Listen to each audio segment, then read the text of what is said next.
Japan में मार्च 2011 में आए जबरदस्त भूकंप के बाद सुनामी की खौफनाक तस्वीरें अब भी लोगों के जहन में बसी हैं। फिर एक बार फिर जापान के फुकुशिमा शहर के पास भूकंप के झटके महसूस किए गए। इससे पहले 2004 में दक्षिण पूर्वी एशियाई देशों में भी शक्तिशाली भूकंप के बाद समुद्री हलचल से भारी तबाही मची थी। आपको बताते हैं सुनामी से जुड़े कुछ तथ्य और आखिर क्यों भूकंप के बाद समुद्र तटीय इलाका इसकी चपेट में आ जाता है। समुद्र में उठी कई मीटर ऊंची उठने वाली लहरों को सुनामी कहा जाता है। सुनामी यानी कोस्टल वेव और हिंदी में इसका मतलब है समुद्र तटीय लहरें। समुद्र के भीतर अचानक जब तेज हलचल होने लगती है तो उसमें उफान उठता है। इससे ऐसी लंबी और बहुत ऊंची लहरों का रेला उठना शुरू हो जाता है जो जबरदस्त रफ्तार के साथ आगे बढ़ता है। इन्हीं लहरों के रेले को सुनामी कहते हैं। दरअसल सुनामी जापानी शब्द है जो सू और नामी से मिलकर बना है। सू का अर्थ है समुद्र तट और नामी का अर्थ है लहरें। पहले सुनामी को समुद्र में उठने वाले ज्वार के रूप में भी लिया जाता रहा है, लेकिन ऐसा नहीं है। दरअसल समुद्र में लहरें चांद, सूरज और ग्रहों के गुरुत्वाकर्षण के प्रभाव से उठती हैं, लेकिन सुनामी लहरें इन आम लहरों से अलग होती हैं।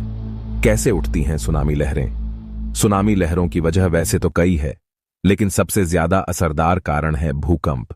इसके अलावा जमीन धंसने, ज्वालामुखी फटने, किसी तरह का विस्फोट होने और कभी कभी उल्कापात के असर से भी सुनामी लहरें उठती हैं। सुनामी लहरों का असर किस तरह पड़ता है?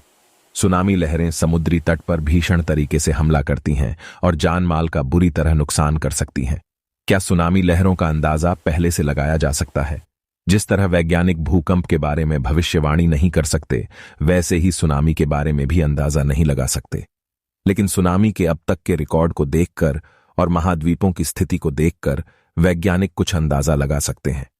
धरती की जो प्लेट्स या परतें जहां जहां मिलती है, वहां के आसपास के समुद्र में सुनामी का खतरा ज्यादा होता है। जैसे ऑस्ट्रेलियाई परत और यूरेशियाई परत जहां मिलती हैं, वहां स्थित है सुमात्रा, जो कि दूसरी तरफ फिलीपीनी परत से जुड़ा हुआ है। सुनामी लहरों का कहर वहां भयंकर रूप में देखा जा चुका है। जब कभी भीषण भूकंप की वजह से समुद्र की ऊपरी परत अचानक खिसक कर आगे बढ़ जाती है, तो समुद्र अपनी समांतर स्थिति में ऊपर की तरफ बढ़ने लगता है। जो लहरें उस वक्त बनती हैं वो सुनामी लहरें होती हैं। इसकी एक मिसाल यह है कि धरती की ऊपरी परत फुटबॉल की परतों की तरह आपस में जुड़ी हुई है, या कहें कि एक अंडे की तरह से है जिसमें दरारें हों। अंडे का खोल सख्त होता है, लेकिन उसके भीतर का पदार्थ लिजलिजा और गीला होता है।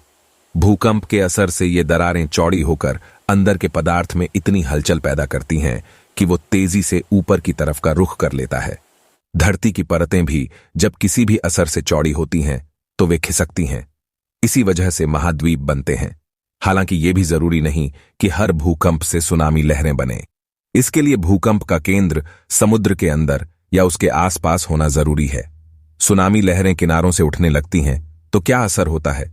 जब ये सुनामी लहरें किसी भी महाद्वीप की उस परत के उथले पानी तक पहुंचती हैं जहां से वो दूसरे महाद्वीप से जुड़ा है और जो कि एक दरार के रूप में देखा जा सकता है, वहां सुनामी लहर की तेजी कम हो जाती है। ऐसा इसलिए क्योंकि उस जगह दूसरा महाद्वीप भी जुड़ रहा है और वहां धरती की जुड़ी हुई परत की वजह से दरार जैसी जो जगह होती है वो पानी को अपने अंदर रास्ता देती है। उसके बाद अंदर के पानी के साथ मिलकर जब सुनामी किनारे की तरफ बढ़ती है तो उसमें इतनी तेजी होती है कि वो 30 मीटर तक ऊपर उठ सकती है और उसके रास्ते में चाहे पेड़, जंगल, इमारतें, गाड़ियां कुछ भी आए, सब कुछ बहा ले जाती हैं। इस वीडियो के बारे में अपनी प्रतिक्रिया कमेंट बॉक्स में जरूर दीजिएगा और अगर आपको वीडियो अच्छा लगा है तो वीडियो को लाइक करके हमारे चैनल को सब्सक्राइब जरूर करें। धन्यवाद।